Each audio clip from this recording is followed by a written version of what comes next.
Good afternoon. Let me introduce the people who are with us here today. For those of you who don't know who someone is, to my far right, Dr. Jim Malatras, PhD doctor. To my immediate right, Michaela Kennedy Cuomo, related to me, daughter, third of three, only by age order. There is no order besides age, no preference, no degree of love, no estimate of any ability, just all equal within my eyes. To my left, Melissa DeRosa, Secretary to the Governor. To her left, Dr. Howard Zucker. To his left, Robert Mejica, Budget Director.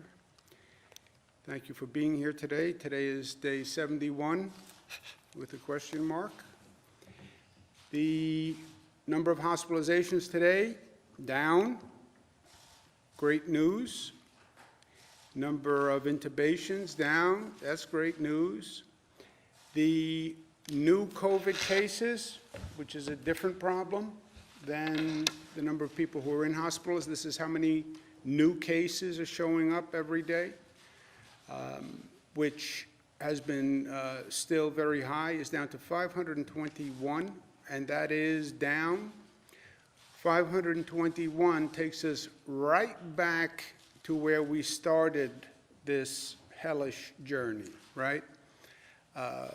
March 20th is when we did the close down order, and where we are today is basically, with the number of new cases, is basically right where we were when we started. So it has been a painful period of time between March 20th and May 9th. The optimist would say yes, but it's only March 20 to May 9th. The pessimist would say, but a lot of pain, high cost, loss of life. The realist would be somewhere in the middle. But all of this work, all of this progress of turning that tide, of reducing the rate of infection, that's all thanks to New Yorkers and what New Yorkers did. Number of deaths, 207, still terribly high, but better. The number of deaths, 207, takes us back to almost where we started, about a week in. As the number of deaths started to increase, you could see early in March, 27 deaths, then how quickly it went up. 38, 42, 56, 76, 101, 130, 207. So just to give you a perspective of where we are today versus where we were. One of our top priorities is protecting people in nursing homes and seniors. This is where this virus feeds. It's where this virus started, when it started in the state of Washington. We have implemented many safety measures, many of which have been difficult to implement, but we did for health reasons, restricting visitation, except for end-of-life visits. This is a tough policy, and I had serious qualms about it, to tell you the truth. But the health officials were right. Yes, you want visitation. No, you don't want to walk a virus into a nursing home that could kill the person you're going to visit. PPE requirements, all staff have to be checked going into a nursing home every 12 hours. All facilities must notify families within 24 hours, separate facilities, residents from staff in the event of an outbreak. We provided them with millions of pieces of PPE equipment. This is a national problem, right? Nursing homes generally all across the country have seen the COVID virus take a high toll. New York has one of the highest populations of nursing home residents of any state in the country, over 100,000 residents. But New York's percentage of deaths in nursing homes is the 34th highest of any state. So if you look at the states and the percentages of people who died in nursing homes as a percentage of that death, New York is number 34. So none of this is good news, but just to give you a context of what people are looking at. This virus uses nursing homes. They are ground zero. They're the vulnerable population in the vulnerable location, right? It's a congregation of vulnerable people. Today, we're taking additional steps to protect seniors in nursing homes.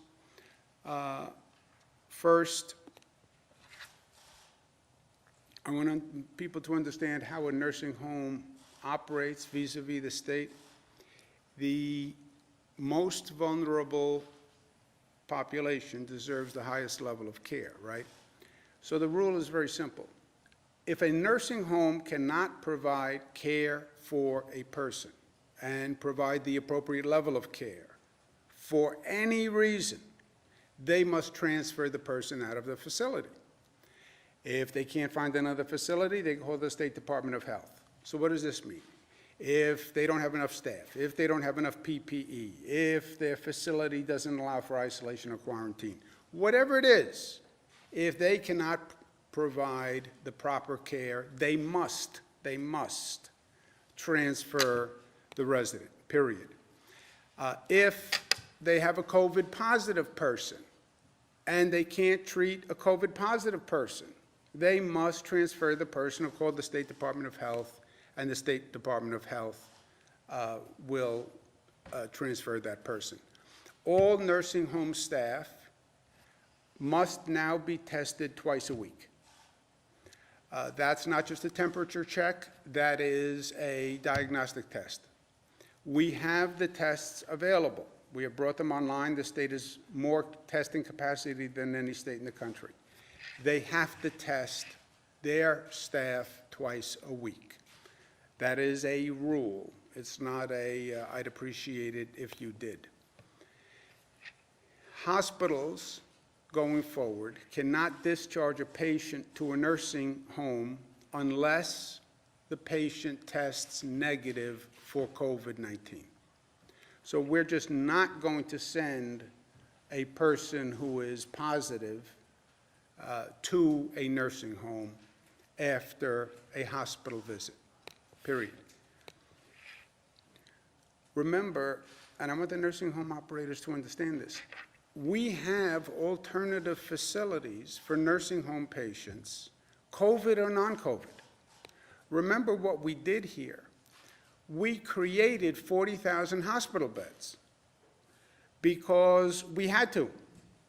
We had a 50,000 bed capacity system. The early projections were we would need 110,000 beds, 140,000 beds. We created 40,000 additional beds, minimum. So we have beds available.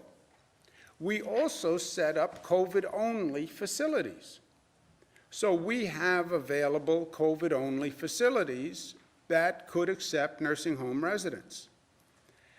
We're not reducing the number of hospital beds that we have available. We've always had more hospital beds available than we've used, always. There has not been a day that we didn't have more beds available than we've used. So if a nursing home cannot take care of a person, we have facilities that can. And I understand the nursing home's perspective. But if they cannot provide the appropriate care, they have to call the Department of Health, and let's get that resident into an appropriate facility. I can't be more direct about that. We have available COVID-only facilities upstate as well as downstate. So we have the facilities available.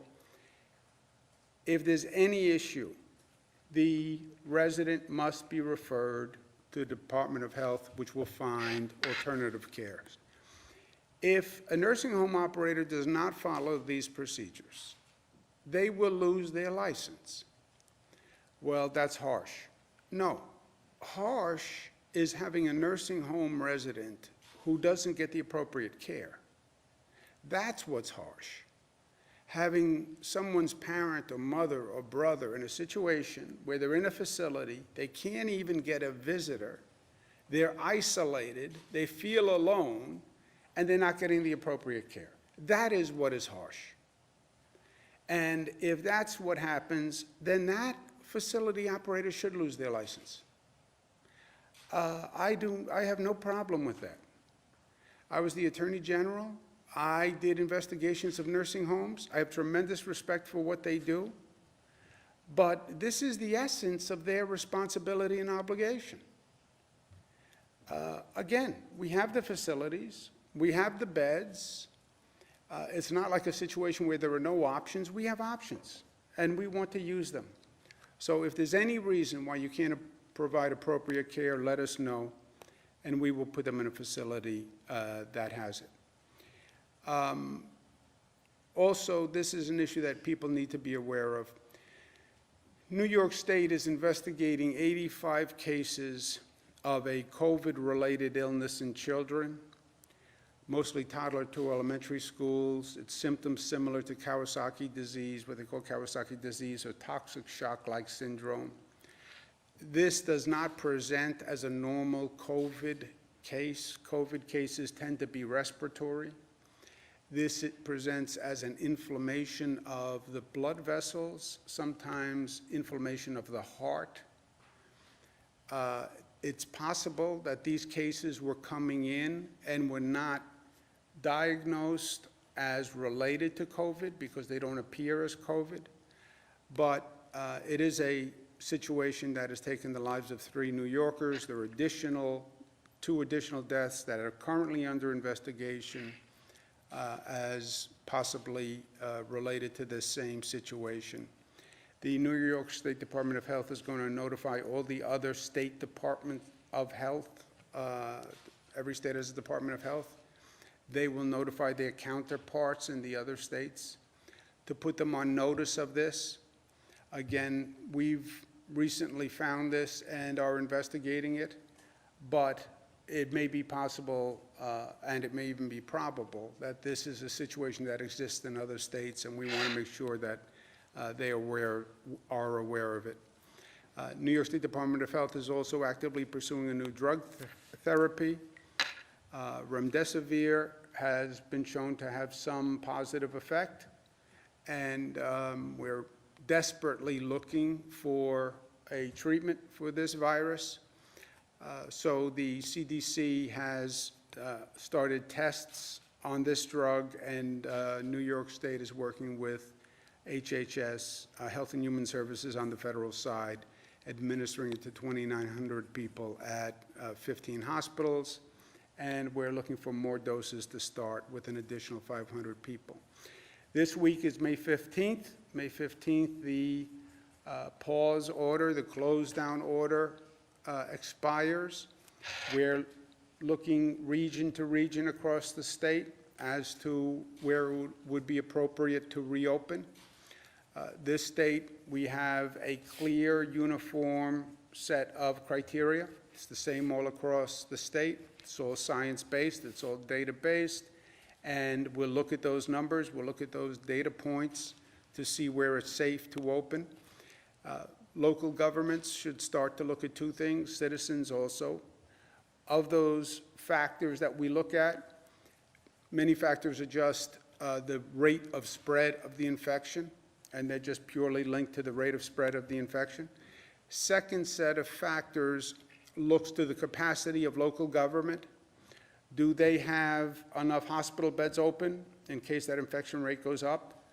Do they have the testing, tracing, isolation that we've all been talking about for weeks and weeks and weeks? Do they have that operation in place? And do they have a compliance function in place where when we say manufacturing businesses can open, but people must be 6 feet apart, that they can actually monitor those businesses to make sure there's compliance? So factor one are just the numbers, infection rate, et cetera. And everybody knows what that is in different parts across the state. Factor 2 is what local governments have to do to be ready and working together with their counterparts in that region. And we'll be speaking to this more tomorrow because May 15th comes at the end of the week. Also, this week, Washington is going to be considering additional legislation. That is essential to what we're all trying to accomplish here. The president has made it clear that the reopening is up to the states, is up to the governors, and I've been working with governors all across the country, and by and large, the people believe the governors are doing what they need to do.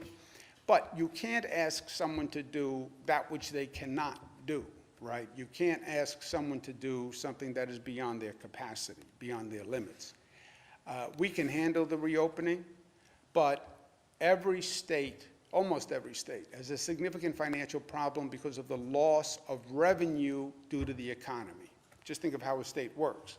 You close down businesses, their income drops, they're not paying an income tax, the state's revenue drop proportionately.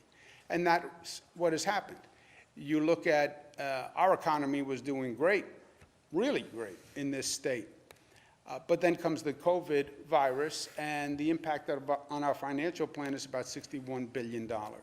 We then have to pay for all of this COVID-related work, all this hospital work and testing and everything that's going on. That's about another $5 billion per year. We then have essential state agencies that are operating that also have taken a tremendous financial loss. The MTA operates the subways and buses, collects revenue from tolls when people go over bridges or tunnels or through tunnels. Yeah, but ridership is down 92%. And cars aren't driving and they're not paying their tolls. Tremendous revenue loss at the MTA. Port Authority, tremendous revenue loss at airports. So the economic impact is beyond anything that any state can deal with. If the federal government doesn't help the states, then you're forcing the states to cut funding, and the places where the state normally funds will suffer. If they force me to cut funding, I have to reduce the funding to schools, to local governments, and to hospitals. Why would you ever want to reduce funding to these essential agencies at this time? Right? And why would you make me allocate pain among schools, hospitals, and local governments? It makes no sense at all. New York alone would need about $35 billion this year just to compensate for the total amount of losses. And when you look at Washington, what Washington has done in the past legislation they've passed, when I say they treat it like pork barrel. Why? I was in Washington for 8 years in the Clinton administration.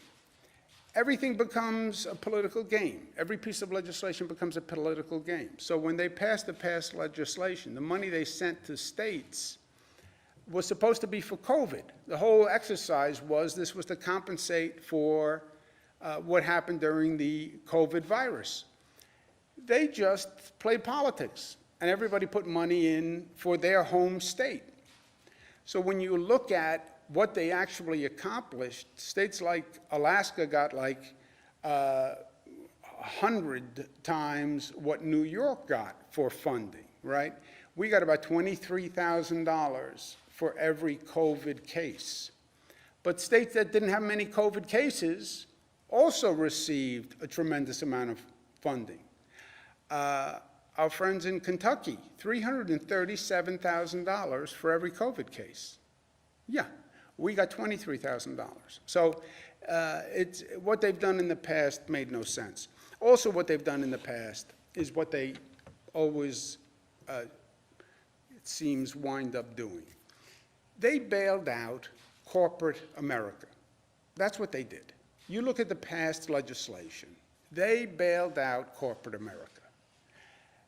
This legislation, this week, going forward, let them fund working Americans, because that's the need. You look at the past legislation.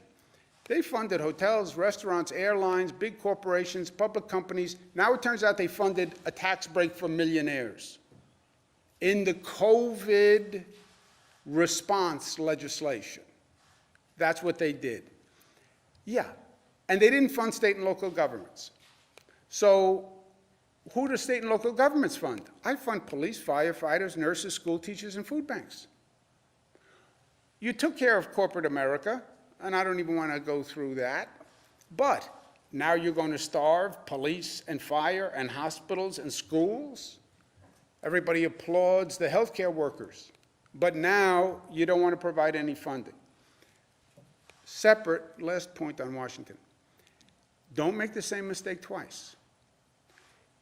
Don't do what this nation did after the 2007-2008 mortgage crisis bailout, where the government bailed out all these bankers and corporations that made a fortune running a mortgage scam. And then when the mortgage scam collapsed and the banks were going to go bankrupt, then the taxpayers had to come in and fund the banks.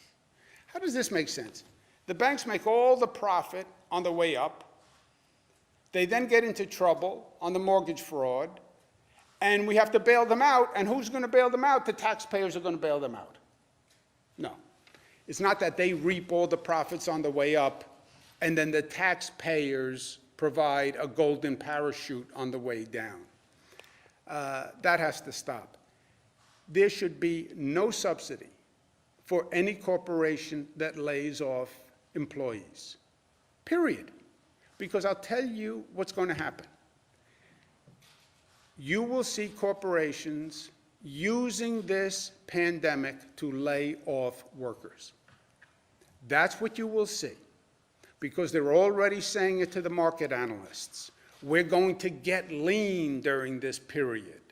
We're going to right-size during this period. What does that mean? It means they're not going to rehire the same number of employees, so they're going to boost their corporate profits by reducing the number of employees. That's what it means. That's what it means. Government should not subsidize their reduction of employees, and then when they reduce employees, government is supposed to now subsidize those employees, unemployment insurance, etc. We did it once, we can't do it again. Here's my suggestion to my colleagues in Washington. The Americans First law. If a corporation does not rehire the same number of employees, no government money. All the billions that they just gave out, if you don't rehire the same number of employees you had pre-pandemic, you have to return those funds. We're not going to subsidize you to lay off workers. If you can lay off workers and you're saving money by laying off workers, you don't need the American taxpayer to subsidize you. Otherwise, you will never get those employment numbers back, because that's what's going to happen all across the country.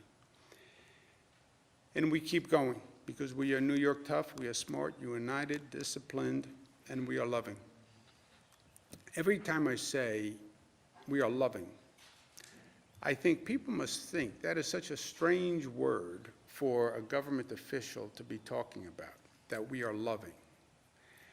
You never hear government talking about loving. You never hear a lot of people talk about loving or love. But at this time, where we are all going through so much pain and so much stress and so much anxiety, and we're at a place where we've never been before, it's probably the one thing we need more than anything else. And it's not easy to talk about love. That's why I put it with New York tough. It's not easy to talk about love. I need love to show that vulnerability. It's hard to do that. That's why in some ways you have to be tough to be able to talk about love. But we all need it now, because this is hard on everyone. It is hard. I don't care who you are. You can be the governor of the state, a healthcare worker, a public employee, a daughter of a governor, a son of, it is hard on everyone. And love is the one thing that can make everything better, and the one thing we need. When I said today is day 71 with the question mark, because today is not really just day 71. Today is Mother's Day, and that dwarfs all else. Day 71, day 70, day 69, it's Mother's Day. And for me, you want to talk about love. The personification of love for me has always been my mother.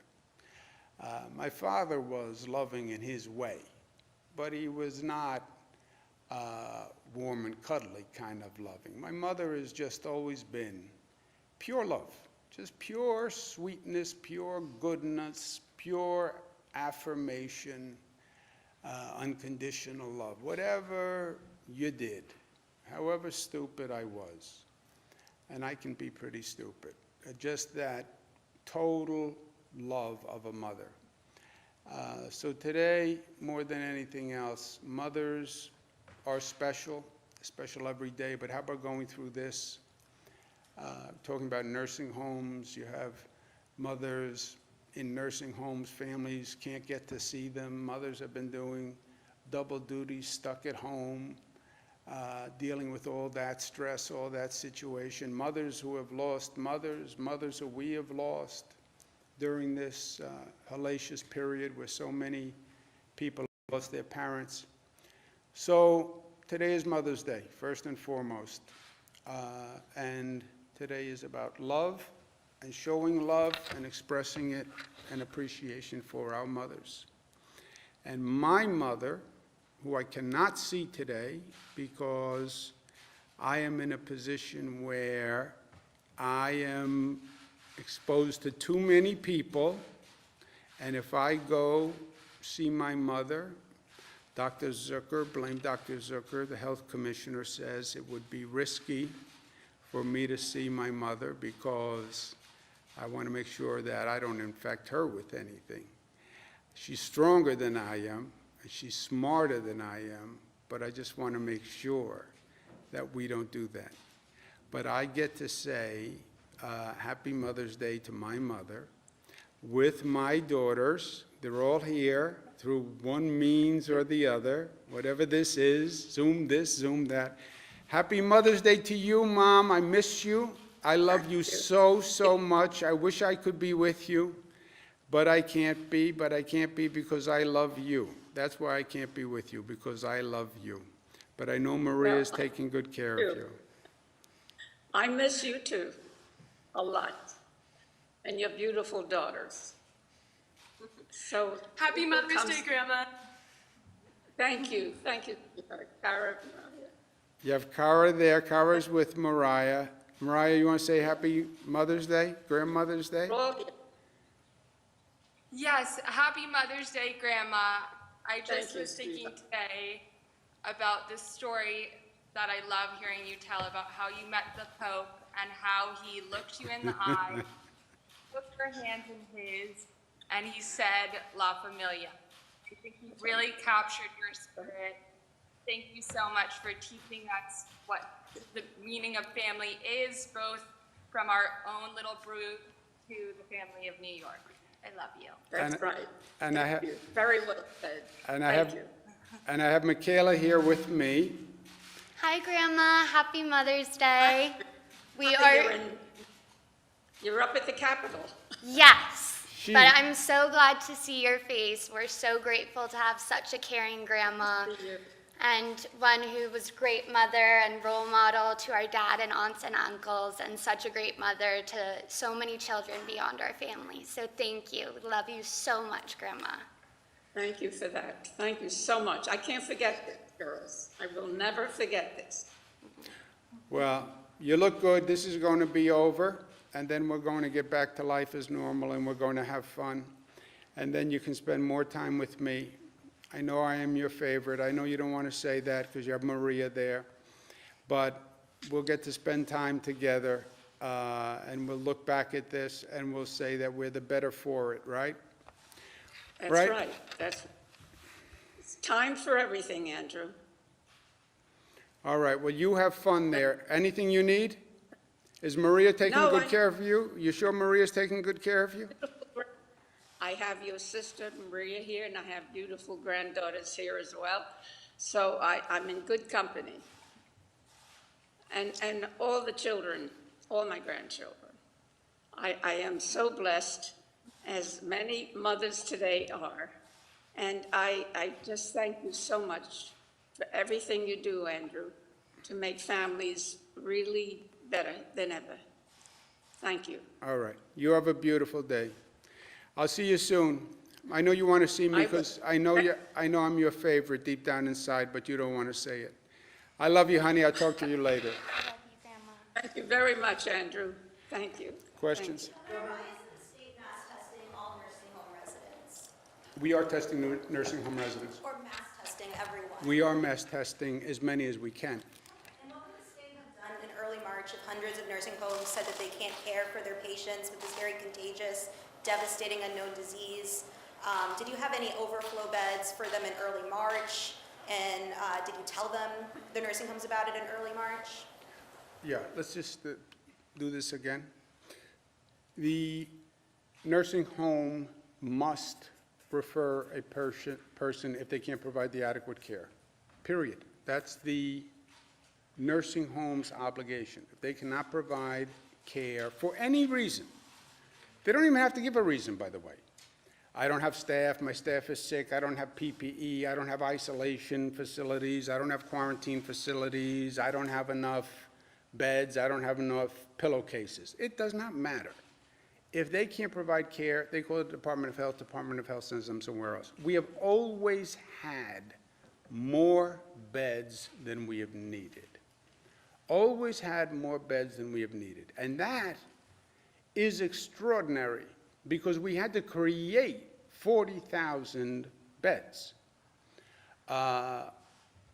People say, well, we created more beds than we need. Actually, they raise a criticism that we created more beds than we need, right? Federal government says we created Javits, we brought up the U.S. Navy ship Comfort, we didn't even need it.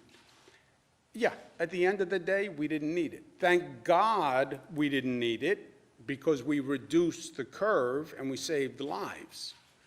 But if we hadn't reduced the curve, we would have needed it. That's where the projections were. But that was true from day one. Able to handle it Yes, early on? yes. The hundreds of nursing Yes. homes said they couldn't care Yes. for them. The state would. Yes, and they should have done it by law. Governor, the court system is currently operating on a largely virtual function. Can you please comment on when new non-essential lawsuits are going to be able to be filed? Yeah, I don't know. Does anyone know when non-essential lawsuits will be It's filed? something that we're working with the courts on, and then the larger issue is around secrecy issues for when you can convene grand juries. And so we're working hand in glove with Janet DiFiore and the courts on that, but the answer is we're trying to get online as soon as possible. Can you speak to when grand juries might fall into this reopening plan? It's something that we're looking at. We're looking at what other states are doing, if there's a way to accommodate it virtually, but again, the issue is the secrecy laws that govern, and so we're working with the courts and we're trying to get online as soon as possible. Are there any concerns about, bringing people if they will actually show up for a jury considering this? That is exactly the concern, which is why we're looking into virtual options, but as I said, the secrecy laws that govern supersede that, and so we're trying to see what other states are doing, get creative, because we want the court system to be up and running as soon as possible.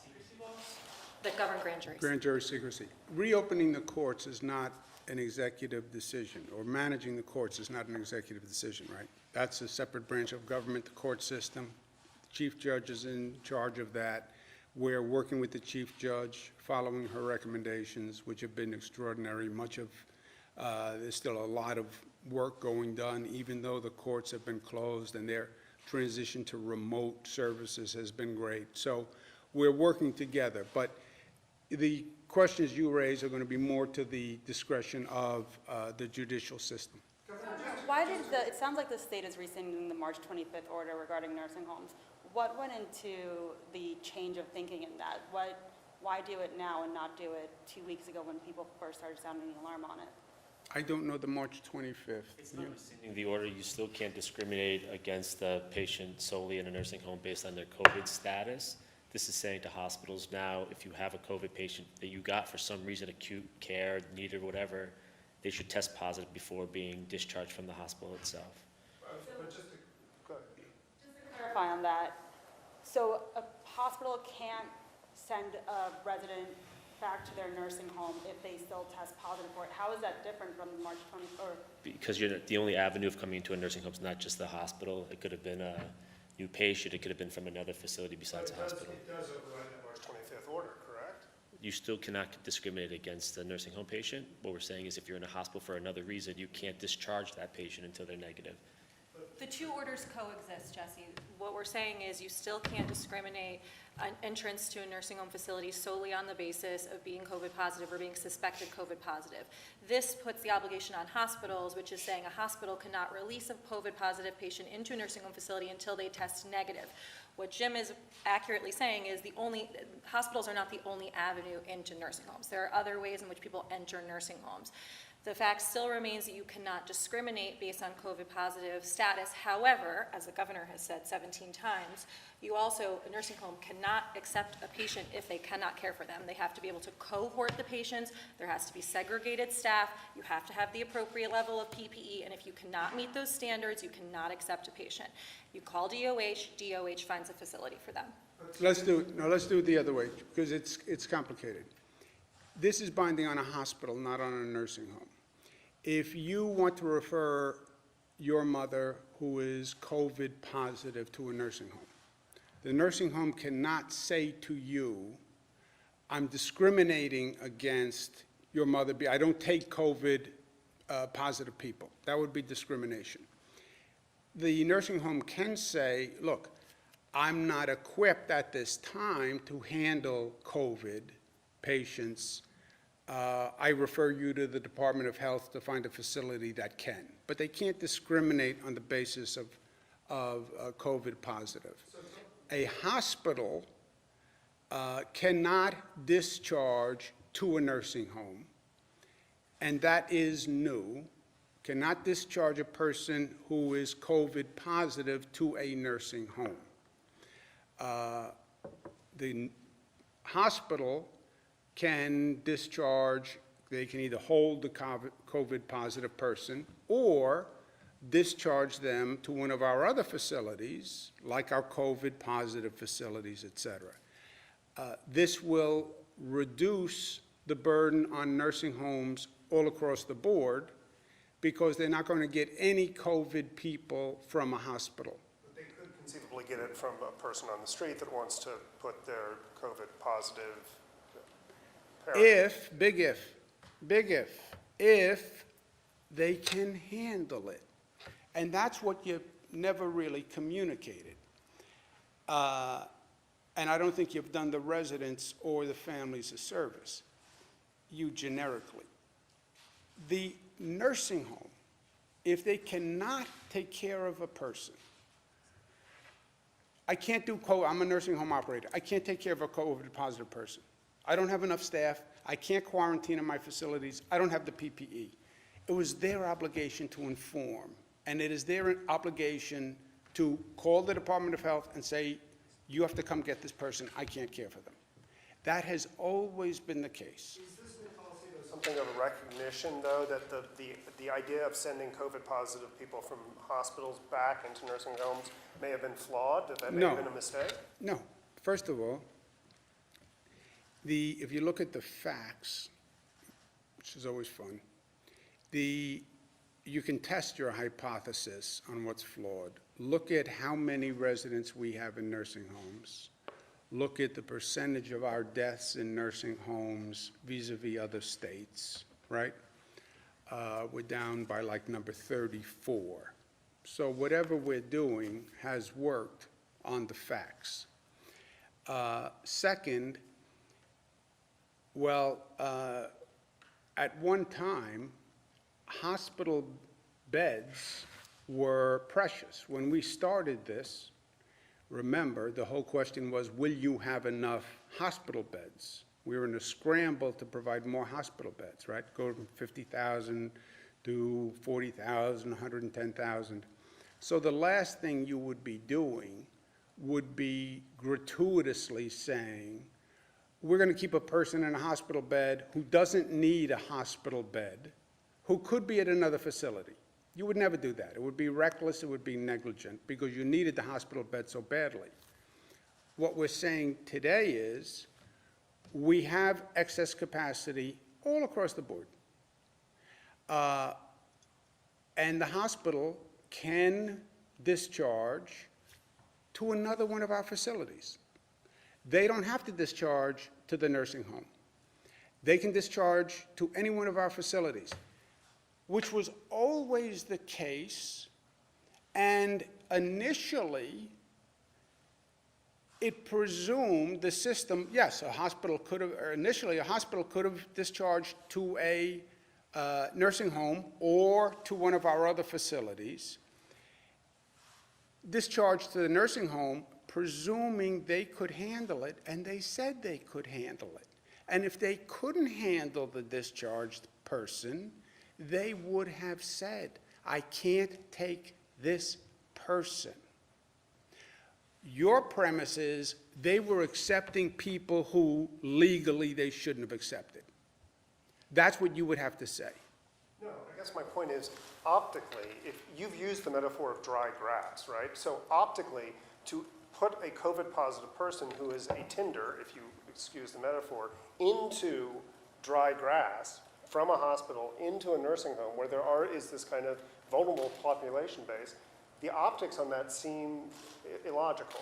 Well, they have well, if you're right, and that facility did not have the accommodations to accept that person and isolate them and quarantine them, which is what they're supposed to do. They don't put the piece of tinder in the dry grass. You're at the other end of the facility in an isolated quarantine situation, like you are, by the way, in every other facility. When you go into a hospital, you think the hospital has just COVID people? No, the hospital is also tinder and dry grass, right? You have all sorts of people in a hospital. So you have to treat that person without infecting other people. That's what you're doing in a hospital system. That's what you're doing in any facility that has mixed populations. That's what you'd have to do in a nursing home. And if you can't do it, you say, I can't do it. And that was it. End of discussion. You say, I can't do it, you don't get the patient discharged to you. Issue on the issue of these Kawasaki-like deaths, can we get any more details on the victims themselves? I mean, obviously, this must be deeply upsetting and deeply concerning to parents. Do we have ages? Do we have regions? Do we have pre-existing Question conditions? is what we can give you without violating the health law, and I'll ask Dr. Zucker, but you're right. And the reason why we are spending so much attention to it, taking so much time on it, yeah, this is, you want to talk about Mother's Day. This is every mother's nightmare. This is every parent's nightmare. No one knew about it. Nobody was watching for it. You know, it's the same story of this virus from day one. The virus has been ahead of us every step of the way. And we've been playing catch up every step of the way. It was ahead of us when it was coming here from Europe and nobody told us. And now we thought that it wasn't affecting children, and now we find out it may be affecting children. That's why we're notifying all the other states. We've notified the CDC. We're watching it for the CDC. The CDC will communicate. But nobody knows that it wasn't here and just not diagnosed because it doesn't look like a COVID case. But Howard, is there anything else we can say? So, as the governor mentioned, there are 85 children that we're evaluating. I have a team of over 30, around 30 to 40 people who are looking at the charts of all of those patients to assess exactly what has happened to them. We do know about the ages of those who have died, as the governor mentioned. 2 were in the elementary school age and 1 was an adolescent in 3 different counties. We'll have more information. I'm always careful about what I share because of the privacy issues, as the governor mentioned. We are evaluating those charts. As a pediatric cardiologist myself, I personally have looked over the chart of the child that died, the 5-year-old that we spoke about, and the other 2 I will look over as well as other charts there. This is something which, as the governor mentioned, we weren't looking for this because these children did not present with respiratory illnesses. So all of a sudden we hear about children with cardiac problems, inflammation of their blood vessels. We try to figure out what is happening here. So the CDC has sent people up as well. We have a whole team investigating all these charts, and we're going to get to the bottom of it, come up with what are the criteria, and provide that to the rest of the states in the United States.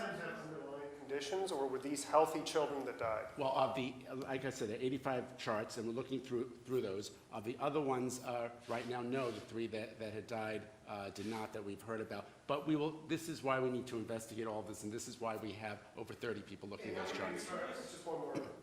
Is there anything you can say to parents? I mean, the symptoms of this appear to be somewhat commonplace: swollen extremities, swollen tongue, rashes. Right.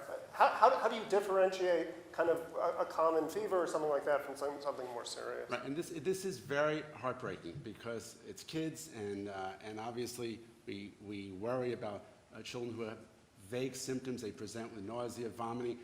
But I think what I would tell parents, if I was wearing my other hat, I would tell parents that if your child has any nausea, vomiting, diarrhea, pallor, your color of your face changing, the color of their lips and fingers, if they have any chest pains, if they're older and they can complain about that, they should call their doctor and they need to be evaluated. I think that once we look at these 85 charts and we get more information, we'll have more answers for you about this. But right now, the most important thing parents should do is err on the side of caution. Yeah, but Jesse, you are right. And this is a delicate balance here, right? Because the symptoms that we suggested people look for are very broad. And you're talking about young children who come up with a lot of symptoms all the time, it seems like. The common denominator is, had the coronavirus antibodies or are positive for coronavirus, right? That's the common denominator here. You would not know that without the virus test. Now, we don't want to create a situation where a child gets a rash and every parent gets nervous that they think their child needs a coronavirus test. That's why as much information as we can get from these investigations as quickly as we can get it, because I understand leaving the question mark hanging out there makes people nervous. At the same time, we want the other states to know what we know, and we want the CDC to know what we know. But I think Dr. Zucker's advice is good. You don't overreact. If you think your child may have been exposed to the coronavirus and there are those symptoms, well, that might be a different situation. Friday. Two elementary school and one adolescent death at this point. Thank you. Friday, Provide New York more City insight released the into summons why data. your Just take one more. Anyone who didn't ask a question? May 15th date on Monday, you had said no region had met the standard to reopen. Are there any updates today of any regions met the standards to reopen? Tomorrow, we're going to invite all the county executives, local officials, to participate in the briefing. We'll be going through it explicitly. But short answer is yes, there will be regions that are eligible on the 15th. Is that right, Jim? That's correct. Are you going to split the regions at all? Like maybe take Dutchess out of the Westchester area? I think if you look at, Jim can talk to you about this afterwards, but I think if we took Rockland, Westchester out of the region still wouldn't qualify because the Dutchess numbers themselves don't qualify. But Jim can give you more information. Thank you, guys.